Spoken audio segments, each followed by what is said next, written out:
Fala Supremos! 3 formas de resolver definitivamente o problema das tarifas. Vamos lá, é de conhecimento de todos que a Uber e a 99 não querem subir a tarifa de maneira nenhuma por N motivos, tá? Depois de fazer um vídeo só sobre isso, porque elas vão aumentar a tarifa. Mas enfim, nesse vídeo nós vamos falar sobre 3 formas que podem resolver definitivamente o problema das tarifas.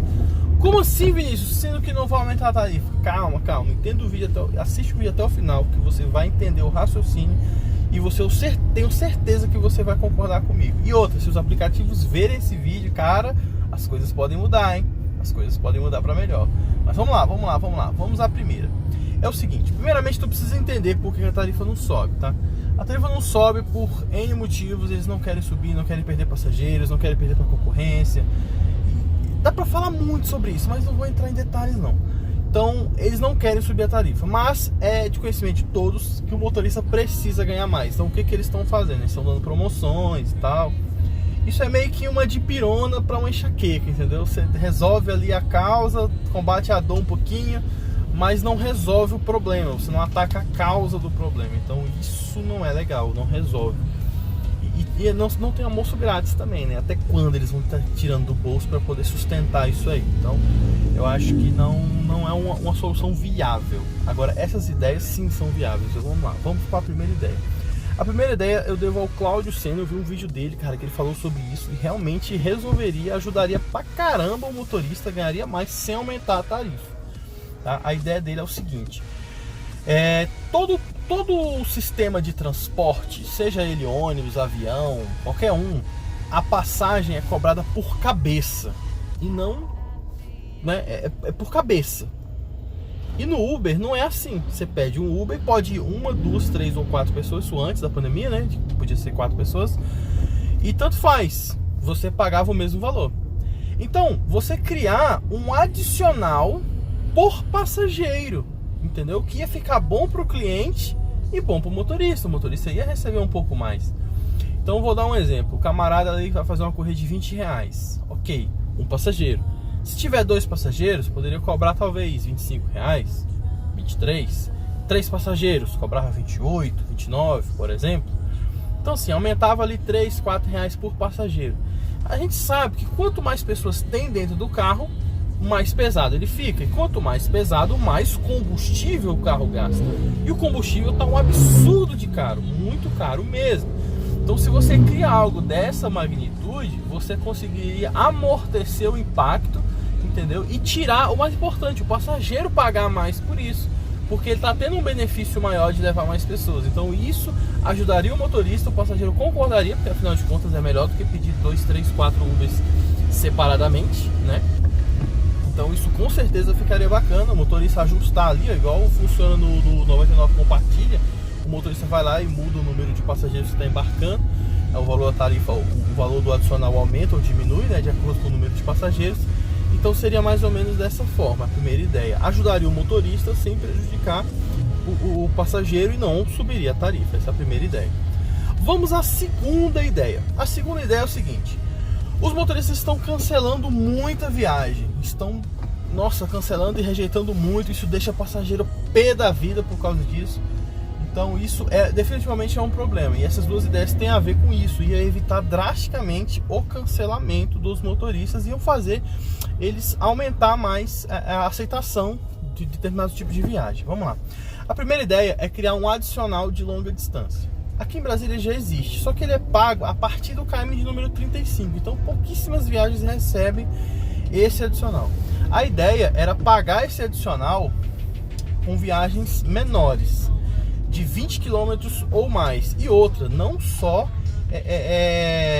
50 centavos, que é pago 48 centavos aqui em Brasília de adicional de longa distância, só que somente em corridas acima de 35 km. Então a ideia era fazer com 20 km, só que não todas as corridas, porque é o seguinte: os aplicativos eles têm acesso ao número de chamadas que acontecem todos os dias. Então eles sabem que em determinado horário, corrida da região X indo para cidades Y e Z, por exemplo, tem um alto número de rejeição. Por quê? Porque são corridas que às vezes nem sempre, não são 35 km, mas é 30, é 28, é 25 km. E que dependendo do dia e do horário, o motorista vai ter que voltar vazio. Então ele não vai aceitar aquele tipo de corrida, porque é o tipo de corrida que é prejuízo para ele, entendeu? Ele vai ter que ir lá e não vai ter ninguém para voltar, e ele vai ter que voltar vazio, batendo lata, e a gasolina tá muito cara e ele volta gastando combustível. Então esse é um problema, ele volta sem receber nada. Então você criar esse adicional e cobrar isso do passageiro seria bacana, porque ela, repetindo, ela tem acesso a essas informações. Pô, ela sabe que é a corrida do ponto A ao ponto B ali, determinado horário, motoristas rejeitam. Então ela cria ali um adicional de retorno, por exemplo, né? Um adicional de retorno.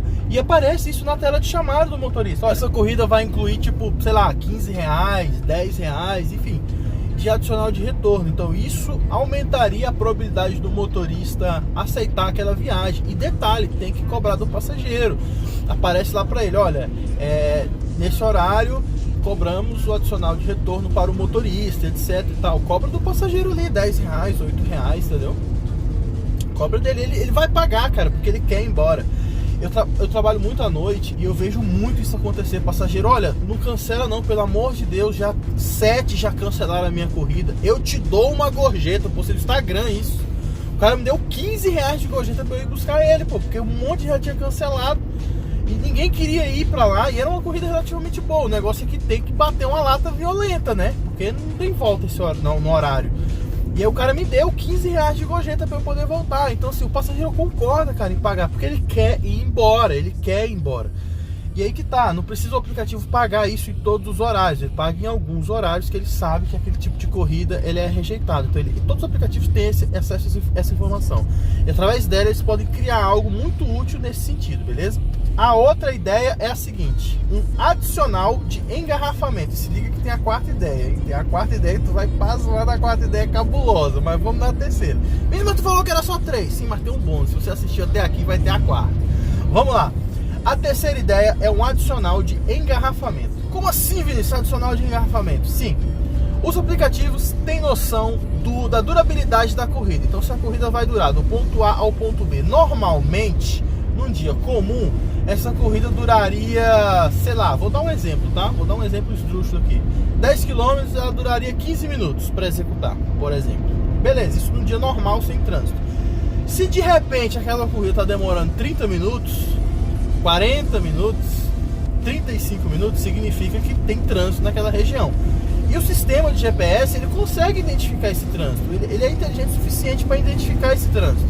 Então ele já colocaria um adicional de engarrafamento para aparecer na hora que bipa ali pro motorista, entendeu? Na hora que bipasse ali que o motorista ia ver.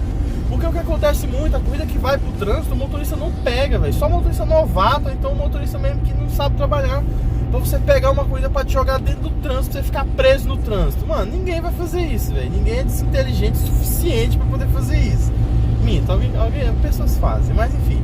A grande maioria não faz e o passageiro fica na mão, porque o destino dele é lá dentro do trânsito. Então, mano, se você cria um adicional de trânsito pra poder pagar o cara, sei lá, R$1 por minuto que ele tá preso no trânsito, sei lá, vai demorar ali 20 minutos no trânsito, pô, ele ganhar R$20 a mais, isso faz ficar atraente pro motorista.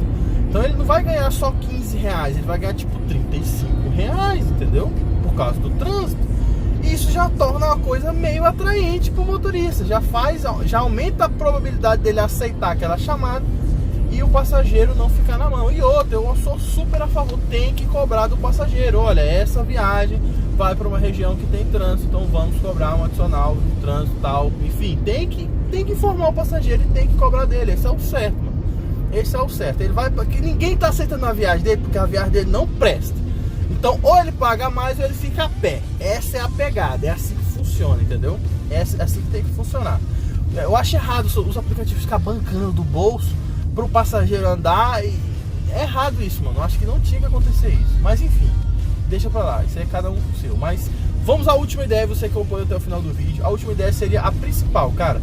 Adicional de pescoço. Pescoço é o que a gente fala, corrida pequena. O combustível tá muito caro.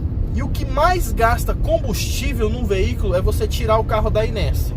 Ou seja, é você usar a primeira, segunda e terceira marcha. Isso é o que mais detona, destrói, arregaça teu combustível. Então, toda vez que você faz uma corrida pequena, você usa a primeira, segunda e terceira marcha com maior frequência. Entendeu? Você pega um motorista aí que fez 10 corridas de R$5, pô, ele usou a primeira, a segunda, a terceira muito mais vezes do que aquele motorista que fez 2 corridas de 25, por exemplo. Os dois fez R$50, mas o motorista número 1 gastou muito mais combustível, porque ele teve que tirar o carro dele da inércia várias vezes. Então, você criar um adicional de R$3, por exemplo, para corridas abaixo de 10 km. Eu vou dar um exemplo. Se o motorista, a maioria, aceita corridas médias, longas, significa que essa corrida já está com aceitação muito boa. E as corridas de 8 km para baixo, por exemplo, né, estão com nível de aceitação baixo. Então ela cria um adicional ali de R$3, de R$4, para poder fazer essa corrida aumentar o preço, vamos dizer assim, né? A corrida que ia dar R$4,50 passa a dar R$7,50, passa a dar R$7,50, então isso é interessante. É um adicional fixo para corridas pequenas abaixo de 8 km. Isso ia aumentar a aceitação dessas viagens e consequentemente aumenta o ganho do motorista, e o passageiro ia concordar em pagar. Por que, Vinícius, ele ia concordar em pagar? Porque ele tá pedindo e não tá achando a porcaria do carro. Então, se aumentou R$3 na tarifa dele, ele não vai reclamar por causa de R$3, ele vai ficar feliz porque ele quer ir do ponto A ao ponto B. Muitos estão reclamando, indo pro ônibus, indo pro táxi, porque não tem motorista. Mano, o cara não vai reclamar de R$3, mas pro motorista isso faz muita diferença. Porque o cara faz 20 viagens no dia, 20 viagens vezes R$3 já deu uma graninha significativa. Agora pro passageiro, mano, ele não liga de pagar R$3 a mais, na moral, não liga. Você tá vendo que ninguém tá aceitando a viagem dele pelo aquele preço, e aumenta R$3 e os motoristas começam a aceitar, a engrenagem começa a andar de novo, entendeu? Então eu acho que isso seria muito bom mesmo. Tem uma outra ideia que eu acabei de pensar aqui ainda, que seria um adicional de deslocamento, tá? Deslocamento. Aqui em Brasília a Uber já paga isso, só que ela não paga em todas as viagens, e ela subsidia esse deslocamento. No caso seria informar algo para o passageiro, né, para cobrar algo do passageiro para poder pagar em todas as viagens do deslocamento, não só em alguns horários, em alguns dias, mas pagar em todas as viagens, tanto a Uber quanto a 99. Com certeza a 99, cara, ia aumentar drasticamente a aceitação dela se ela começasse a pagar o deslocamento real mesmo, não é ilusório igual o da Uber não, real, deslocamento real. Isso com certeza ia resolver. Então essa é a minha ideia. Se você tem alguma ideia, coloca aí nos comentários também. De repente você tem uma ideia bacana aí, melhor do que a minha, então coloca aí nos comentários, porque os aplicativos com certeza vão ver esse vídeo, e de repente seu comentário pode ser útil aí, pode ser útil para todo mundo, beleza? Então esse foi o vídeo, espero ter ajudado. Supremos.